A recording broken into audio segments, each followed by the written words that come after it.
So our first of our 2 units today, 11.1, incomplete dominance and codominance. They sound very similar. They actually can be really similar. So you guys are going to have to kind of slow down, pay attention, and figure out and notice the differences as we're working on these. All right.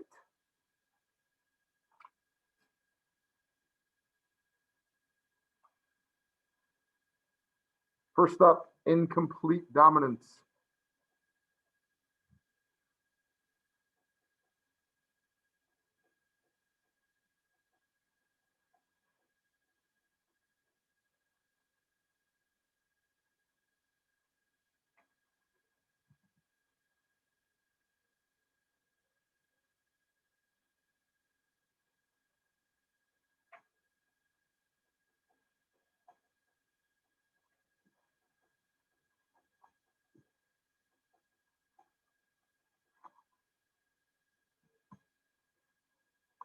All right, so different than what we talked about before. Again, we are extending Mendelian genetics.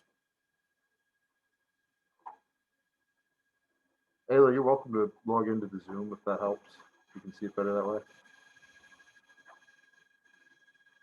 So an incomplete dominance, the heterozygous individual. So again, we got to think about it, Spin. I know it's better when we do this unit right after unit 10. We've talked about genetics and all these terms are still fresh to us.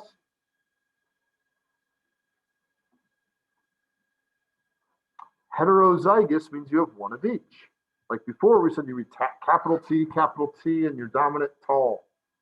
Or you read little t, and you're recessive short. And if you're heterozygous, big T, little t, one of each, two different alleles, you're tall because tall is dominant to short. Well, in incomplete dominance, we have a mixture of the two alleles. The way that we show this, and this is important,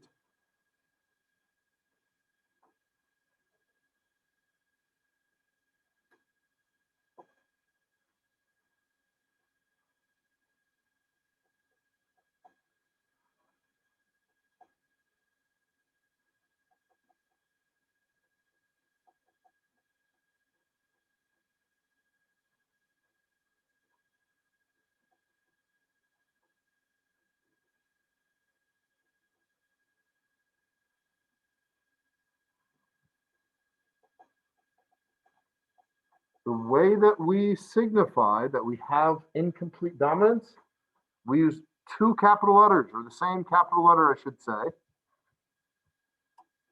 but we use a prime symbol to distinguish them. So we don't use an uppercase letter and a lowercase letter. That was regular old dominant recessive. The big letter was dominant to the little letter. We don't do that anymore.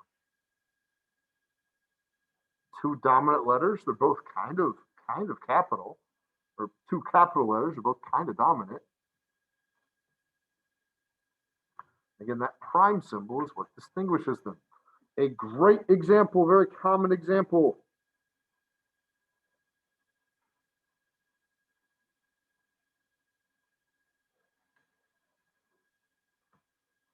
Snapdragon flowers. They are a flower as pretty as their name is cool. Now, ultimately, if they don't give you the alleles you have to work with, then you're welcome to make up your own.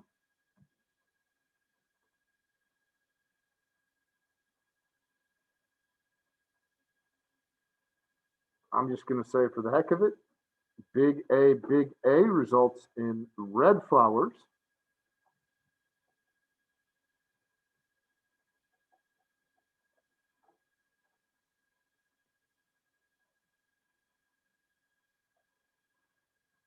Big A prime. So there's the prime symbol. Looks like an apostrophe. So A prime results in white flowers.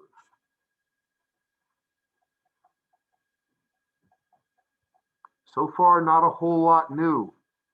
Here's the new stuff.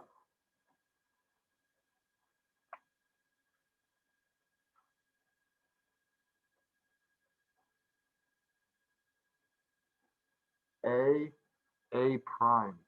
There's our heterozygous individual.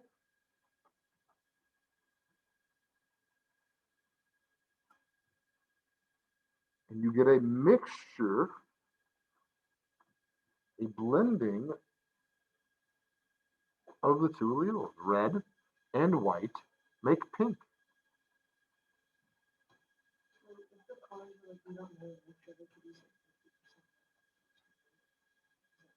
No, that's different. That's different. Generally, you guys will know. Like blue and yellow make green. Yeah. Black and white make, yeah, you'll know. You'll know.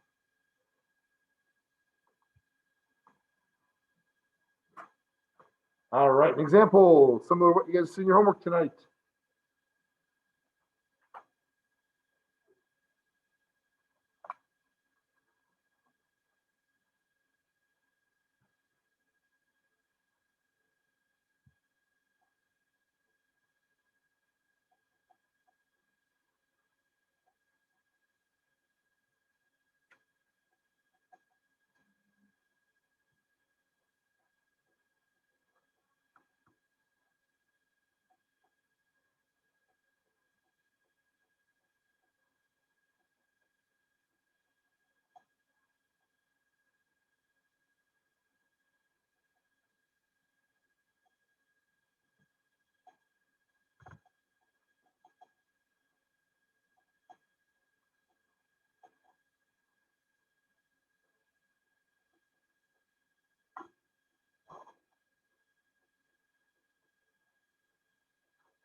All right, so an example, like you'll see in your homework tonight, a blackbird and a white bird are crossed. All of the offspring are gray. They want us to cross a blackbird with a gray bird. Big thing, big thing. Get in the habit of identifying what your heterozygous individual is. This is a common mistake. People are like, oh, blackbirds can be BB, gray bird, B prime, B prime. No, no, no, no, no, no. Remember, in incomplete dominance, your heterozygous is a mixture. So the mixture, gray, that has to be heterozygous. You can't call that B prime, B prime. You can't do it. Can't do it. It's not homozygous, it's a mixture. So that's a very common mistake people tend to make. Evan? No, no, no, no. Hang on. We'll get there. We'll get there. We'll get there. Hang on. You're ahead of us.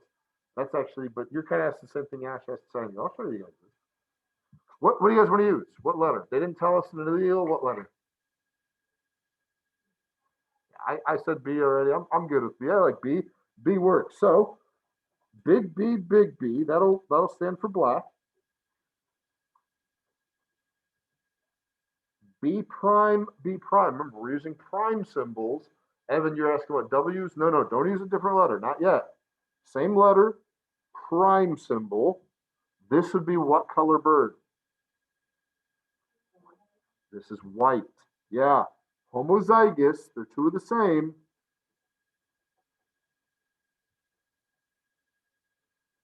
And then finally B, B prime. This is our heterozygous gray bird. There we go. But again, it's kind of important. Don't just jump and say, oh, the gray is B prime, B prime. No, no, it's not. No, it's not. Okay. So they want us to cross a blackbird with a gray bird. That would be our cross. Blackbird, gray bird. You guys haven't forgotten Punnett squares, have you?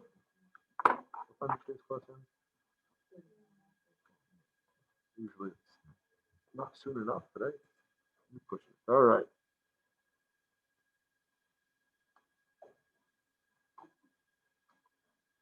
Doesn't really matter which one you put on the side.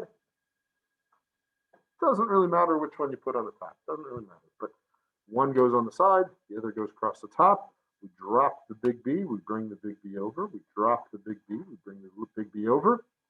We bring the big B over, we drop the B prime. Bring the big B over, drop the B prime. Cool, there we go. This is our expected cross.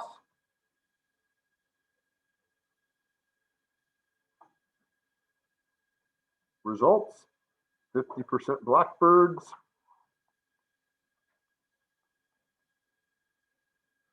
No. What I just told you guys not to do. 50% BV prime graybirds.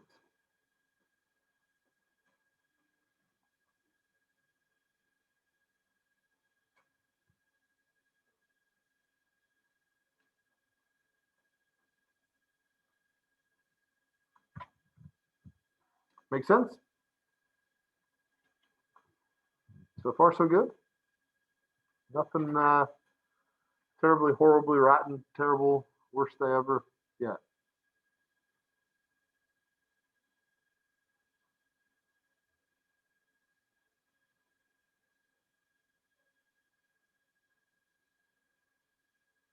So we cut up. Could change the page here. I want to make sure we got this.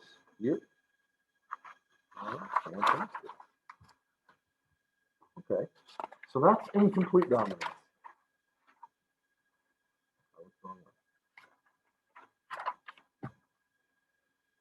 How about next up?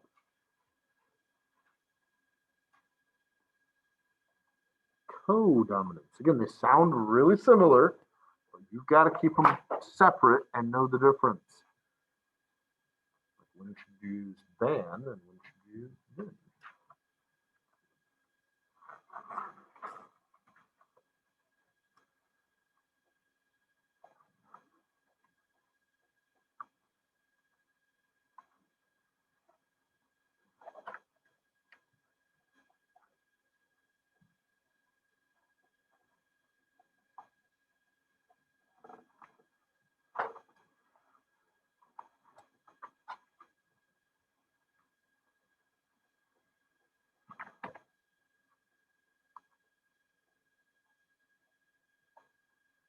So in codominance, just a little bit different than incomplete dominance, but that little difference can make a huge deal. In codominance, both alleles are expressed. How is that different? Well, before we get there, let's talk about how we show them.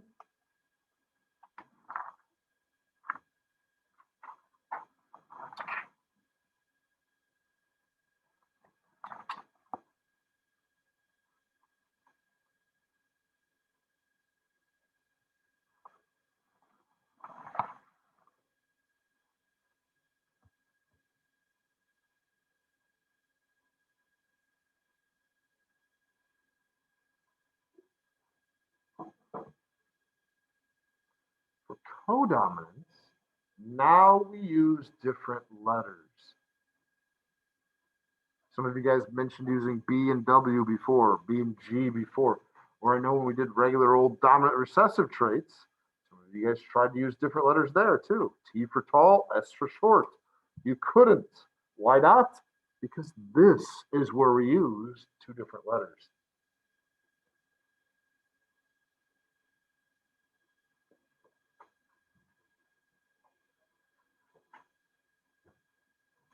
Cow colors. Sometimes you see a black cow. That'd be BB. Sometimes you see a white cow.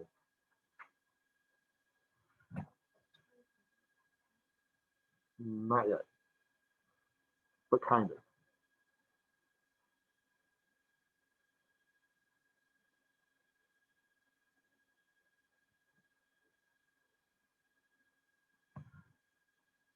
And sometimes you see a black cow with white spots, or maybe you want to call them a white cow with black spots. I don't know, but it's like half black, half white. You know what I'm talking about? You guys ever seen a cow with black and white on it? Where does that come from? Well, that's codominance. Both alleles are expressed.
Another common example, chicken feather color. So chickens can either have white feathers, you get all white chicken, or they can have black feathers, you get all black chicken. Or you can get a mixture of both white and black feathers. So we call that erminette chicken. So again, this is different than incomplete dominance. We worked with the birds. Last time we did a black bird and a white bird. They made a gray bird. Gray is like a mixture of black and white. Well, we're not mixing anything. We're getting both black and white. ERMINETTE.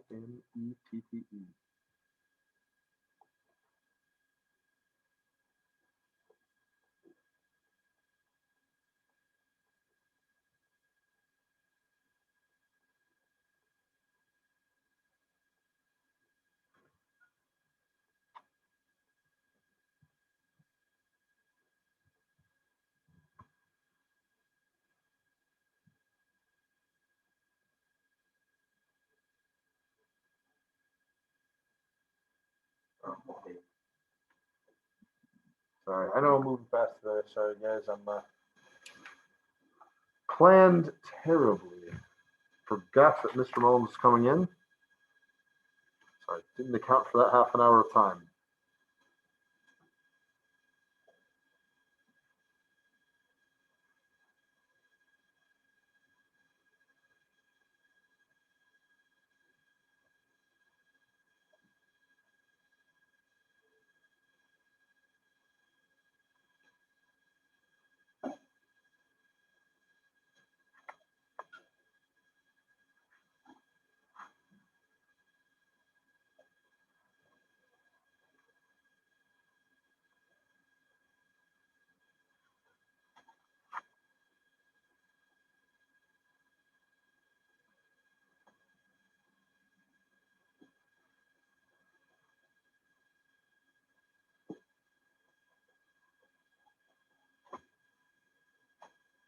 So example question here says cross a black chicken with an erminette chicken.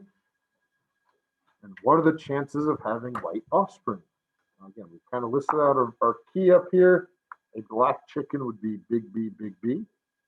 And we're crossing that with an erminette chicken, which is B, W. You guys haven't forgotten how to make Punnett squares?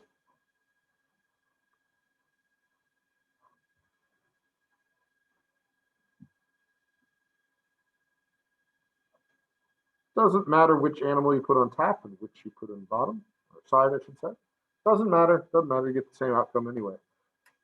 Drop the B, carry the B over, drop the B, carry the B over, drop the B, carry the W over, drop the B, carry the W over.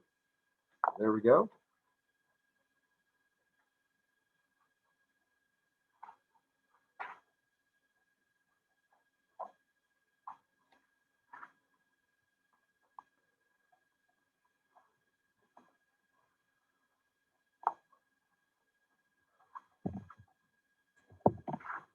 To answer our question, you've got a 0% chance of having a white offspring. You're not getting that chicken.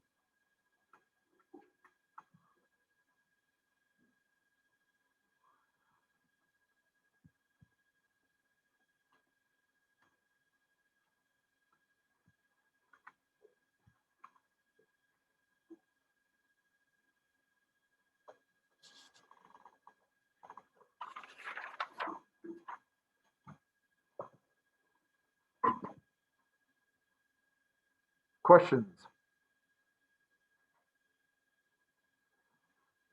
People online, you guys doing all right?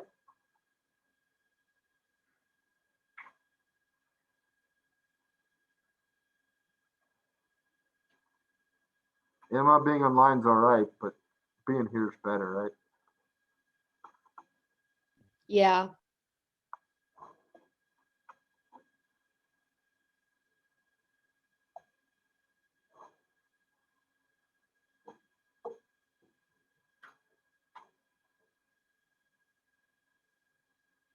Questions so far?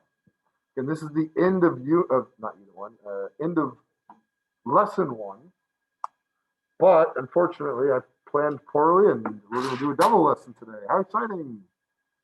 Questions over codominance and complete dominance.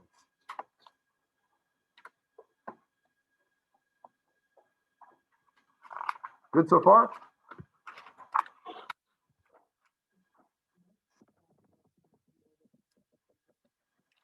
It'll probably be at least one page front back, maybe a little bit more.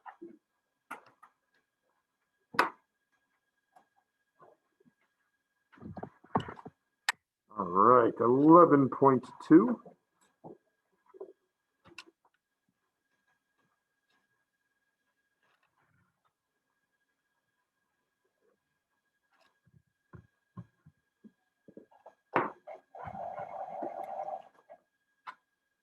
Sex-linked traits. So these are really fun to work with.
So many animals, the sex of the organism is determined by a special homologous pair of chromosomes. So again, kind of going back in time. It's nice we do this unit back when we learned all this other stuff. You have a pair of every chromosome. It's called a homologous pair. Why do you have a pair? One from mom, one from dad. So these pairs of chromosomes we call homologous pairs. And generally, they're the same. For humans, you have 22, for the most part, identical chromosomes. And then that 23rd pair is known as the sex chromosomes. And they might be the same, and they might not. And that's what determines what sex you are. So in humans,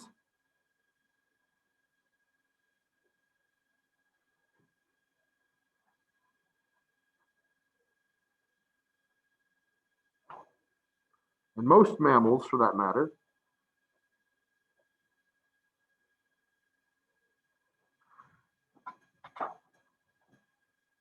having two of what we call the X chromosome, or being what we call XX, means you are female. Oops, sorry about that. XX makes female, and XY makes a male. So if you are homozygous, XX, you are female. If you're heterozygous, 1X, 1Y, you are a male. Here's where this becomes important.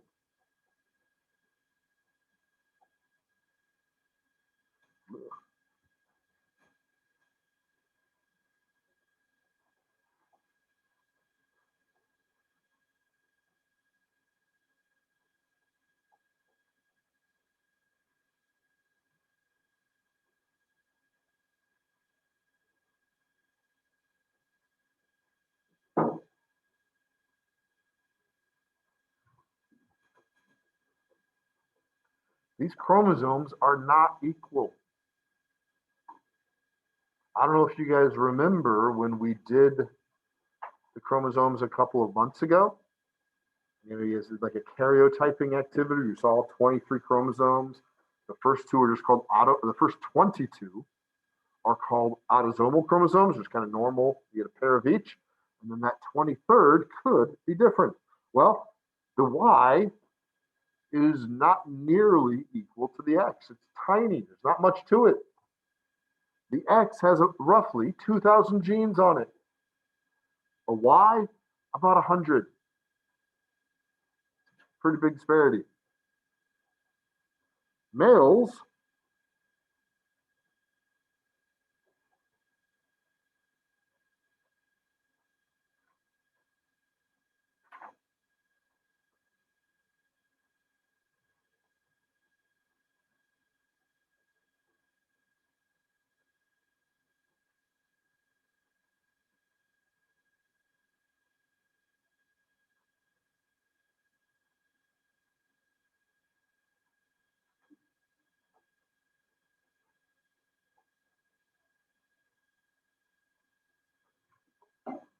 males only get one of each gene on the X chromosome. Why is that? Well, we've only got one X.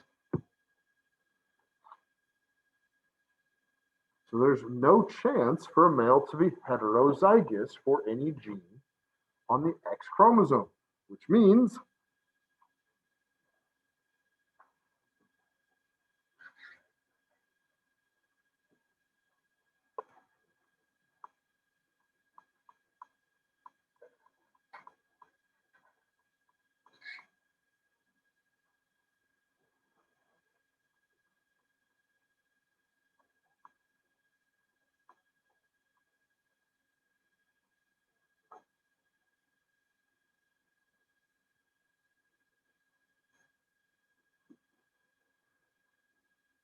any gene on the X chromosome is known as X-linked.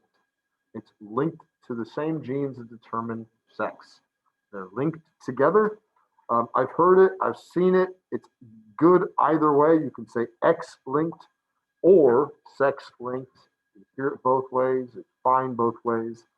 It's on the X chromosome, but the X chromosome is your sex chromosome. So either way, it works out. Any gene on that X chromosome is X-linked. It's linked to the genes that determine sex.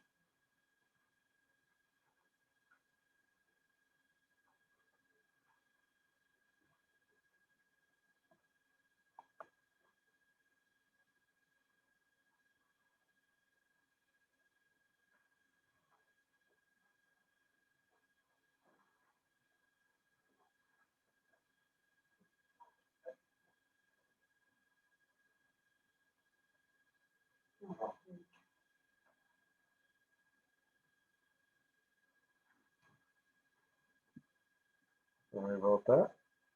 So as you guys can imagine, because males don't have a chance to be heterozygous, they just get what they get. Males are much more likely to be afflicted by X-linked disorders, such as color blindness. Vaguely talked about that last week. Males are much, much more likely to be colorblind. Why? Because colorblind's on the X chromosome. Females, if you get the recessive colorblind gene, okay, you still have a chance to cover it up with the dominant normal vision gene. You're heterozygous. But males, if you get the colorblind gene, the recessive colorblind gene, that's it. You have it. You're colorblind. You can't cover it up. You've only got one X.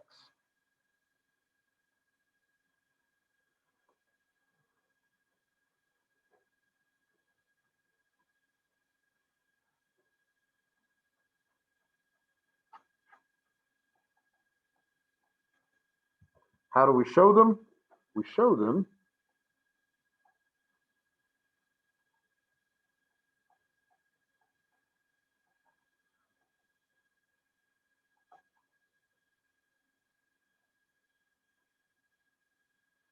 with a superscript letter. Now I say, excuse me, not sex linked, but just regular old linked, because this is not the only time we're going to work with linked genes. We'll work with some other linked genes. This one just happened to be very specifically sex-linked genes. We'll work with other linked genes later, again, genes that are kind of tied to one another. They go together. And so this is a common way that we show genes are linked.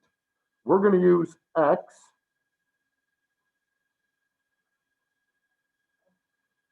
And this should make sense. Yeah. Yep. This should make sense. We're using X because it's sex linked. What is it linked to? It's linked to the gene that determines our sex, our X chromosome. And then by superscript, you write like 2 squared or 10 to the 5th power. Well, when you write that number up like above the 10 or up above the 2 or up above whatever number you're putting it, that's called a superscript. And that's how we show genes are linked. This gene, whatever B stands for, is linked to the X chromosome. So it could be X big B or X little b. So we can tell that big B, little b, we're working with regular old dominant recessiveness. James, put it away. And the Y, and what makes the X link so special?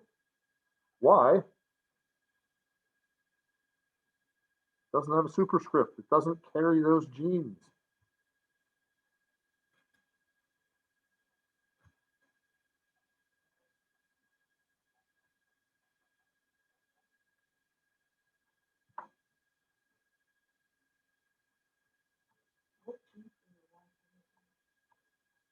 Some very special genes that allow you to have features that others do not have. But as far as I'm going to go with that, though.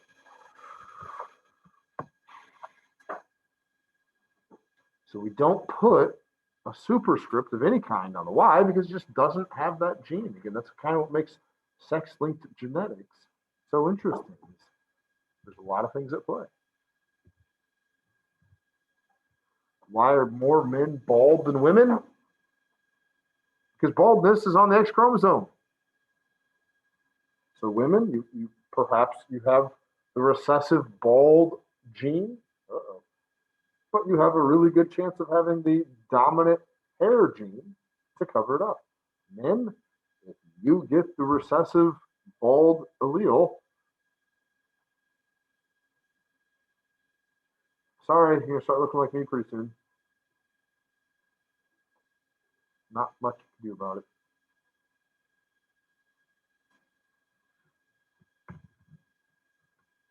Questions so far?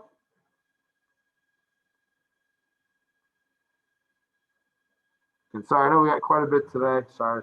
My poor planning. Poor planning. Sorry. Let's take a look at an example.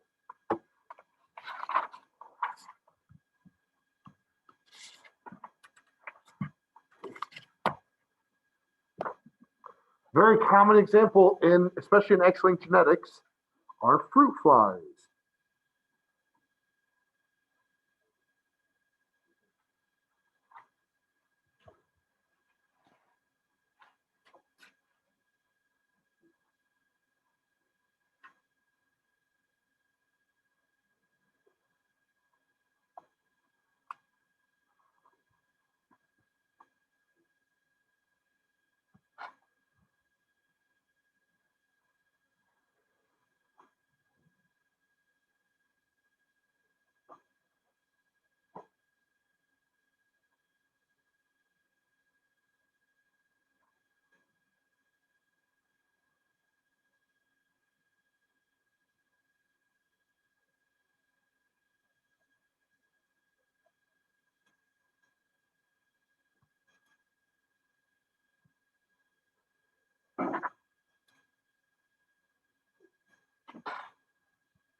So fruit flies, very famous. Why are they so famous? Well, we actually used fruit flies as an experimental organism to figure a lot of this stuff out. A lot of genetics was figured out based on fruit flies. They're awesome because they're tiny. You don't have to feed them very much, and they breed very quickly. Their lifespan is only a couple of weeks. So in a month or so, you can have a couple of generations of fruit flies to observe and see how genetics is passed from parent to offspring. So 100 years ago, Thomas M. Hunt, something like that, Morgan, something like that, Did some really important stuff. He figured out a lot of genetics based on fruit flies. So really, really important organism here.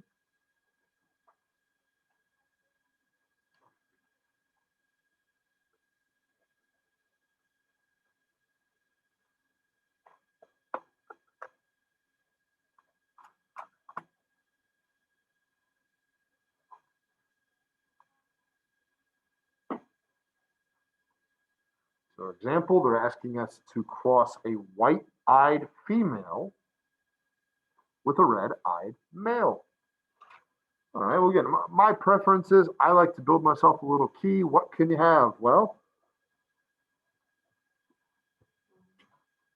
X big R, that'd be a female, obviously, with red eyes. Red eyes are dominant to white eyes.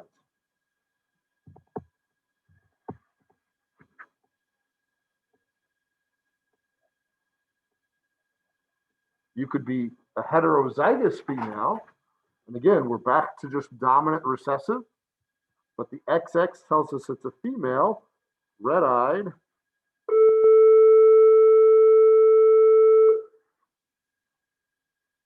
But heterozygous.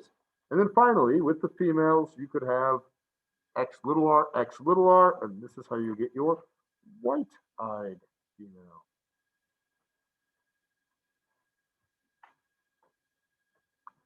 Unfortunately, that's not all, because XY genetics has more to it. You could also have X big R Y, and there's your male. That male has red eyes.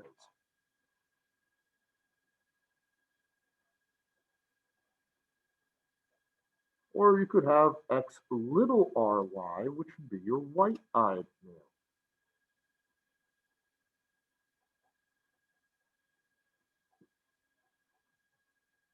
All right, lots of writing, I know, but this does help. It allows us to see, list out what we have, what options are available, what kind of outcome we might get. They want us to cross a white-eyed female. There's only one way to get a white-eyed female. She has to be recessive. So we're going to cross that with a red-eyed male. Only one way to have a red-eyed male. There we go. Set up our Punnett square. Might need to make it a little bit bigger because we got to make sure we can get those superscripts in there.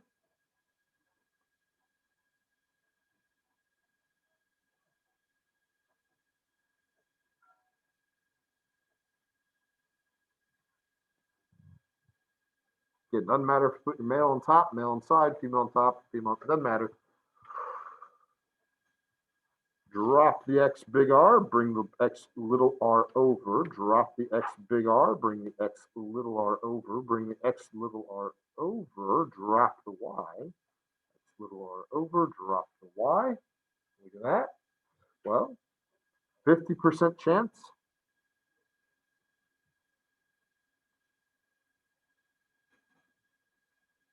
Of having a red-eyed female. She's going to be heterozygous.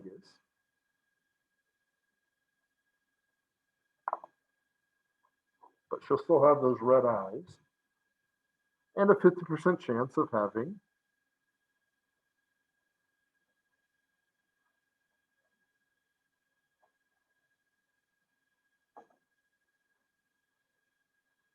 a white-eyed male. And that's it. You can't have any other offspring. So, interestingly enough, there's no way that these parents will end up with offspring that look like them. Right? We crossed a white-eyed female. We're only going to have red-eyed females. And we cross the red-eyed male. We're only going to have white-eyed males.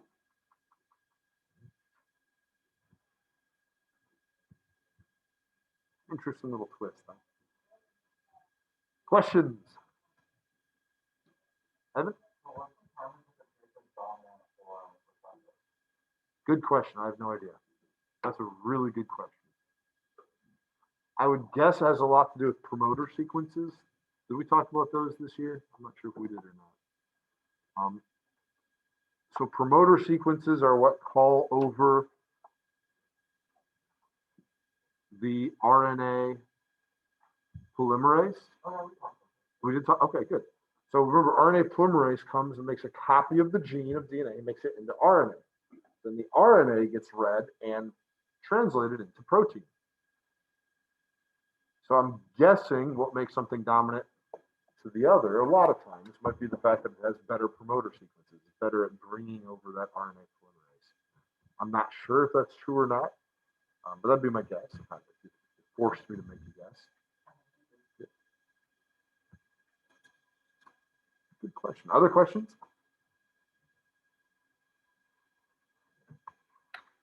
One more example.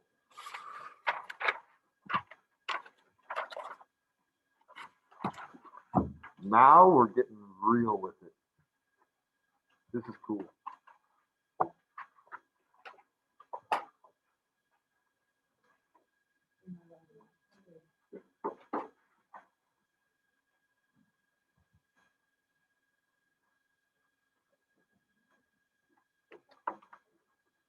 Now that we start to learn these rules, we can really build with them.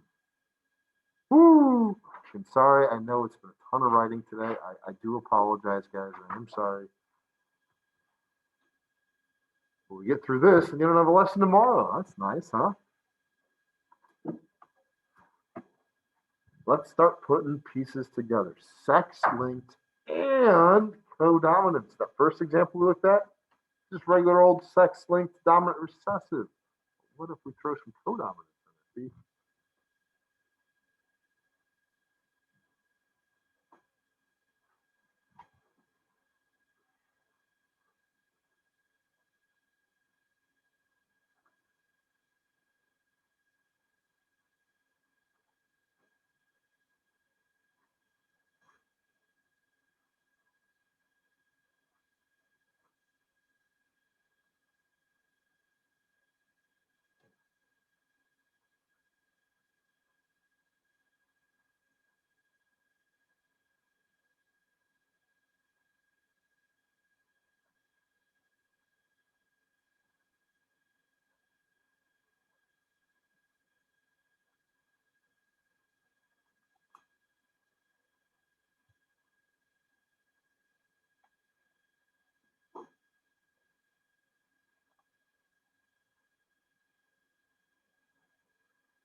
I always like this one. This one's kind of fun, and it might be immediately pertinent to some of you guys. If you have a cat at home, is it a calico? It has three colors: black, orange, and white. Anybody have a calico cat at home? If you do have a calico cat, or you've ever seen one, I just about guarantee you it is a female. Although it is possible for males to be calico, it's very rare. We'll talk about how it's possible if you'd like later, not right now.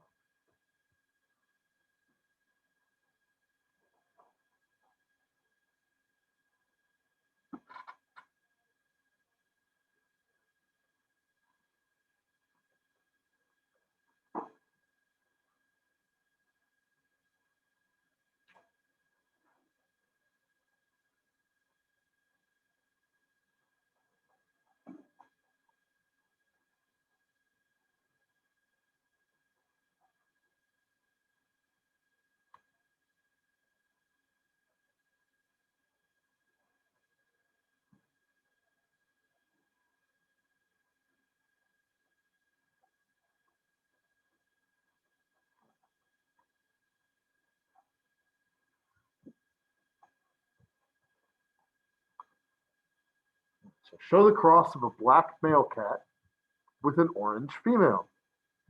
Will any of the male offspring look like the father? So, homework type question. My big suggestion, give yourself a key, know what to look for.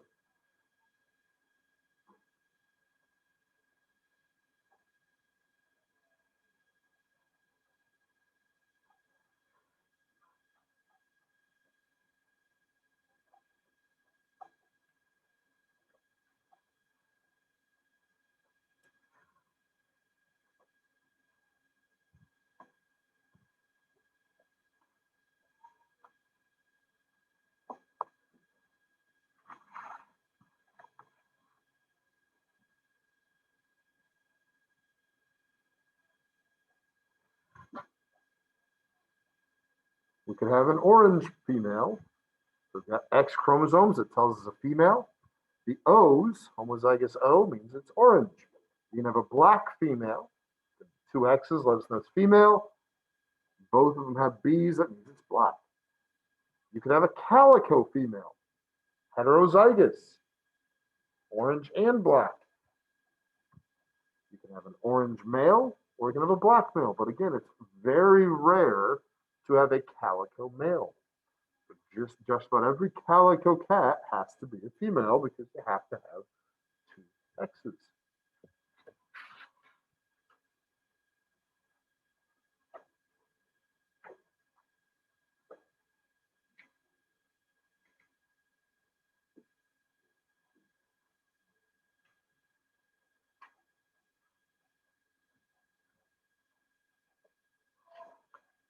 O and B, because we're starting to learn to follow the rules.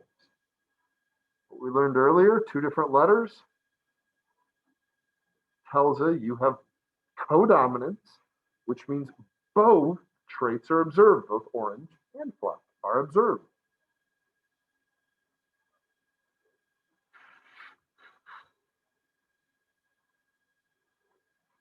All right, on with the problem at hand.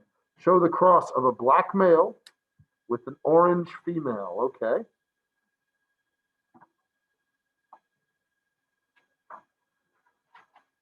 So a black male cat would look like this, an orange female would have to be that.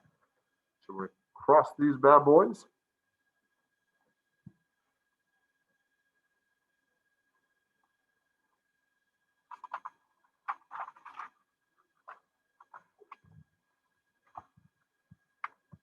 Drop the X big O. Carry the X big B over. Drop the X big O. Carry the X big B over. Cross or drop the X big O. Carry the Y over. And drop the X big O. Carry the Y over. Well, let's see here. The top half, both going to be female and both going to be calico. We have a 50% chance of having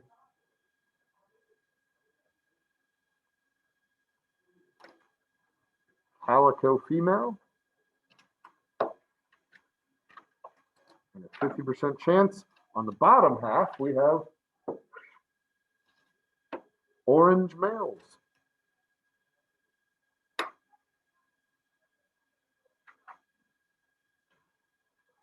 To answer our question, will any of the male cats look like the father?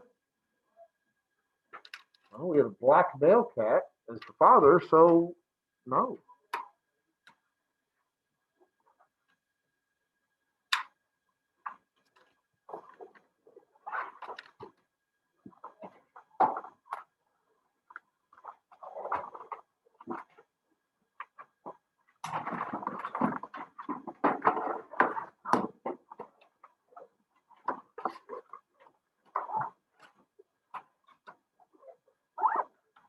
Ah. Cool stuff, huh?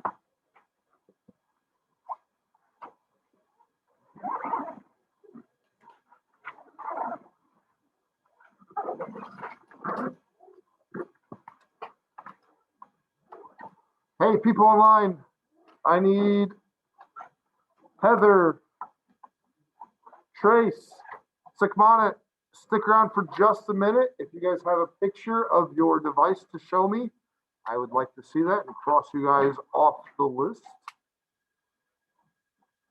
Otherwise, you have two homeworks over this stuff. Because remember, it's two lessons, two homeworks. One of them open up right now. It's tonight. It's due tomorrow night. So make sure you guys take a look at it. If you have any problems with it, either come into office hours today, 2 to 2:30, or come to recitation tomorrow. I just sit here recitation from like 12:45 to about 2:30. Nice hour and 45 minutes there. You guys are welcome to come in at any time, ask questions if you have it. So again, you've got the first homework of this stuff due tomorrow night. If you have questions, make sure you guys come in. Tomorrow, then, look for another homework. Same type of stuff, just a little bit more. That one will be due by Tuesday.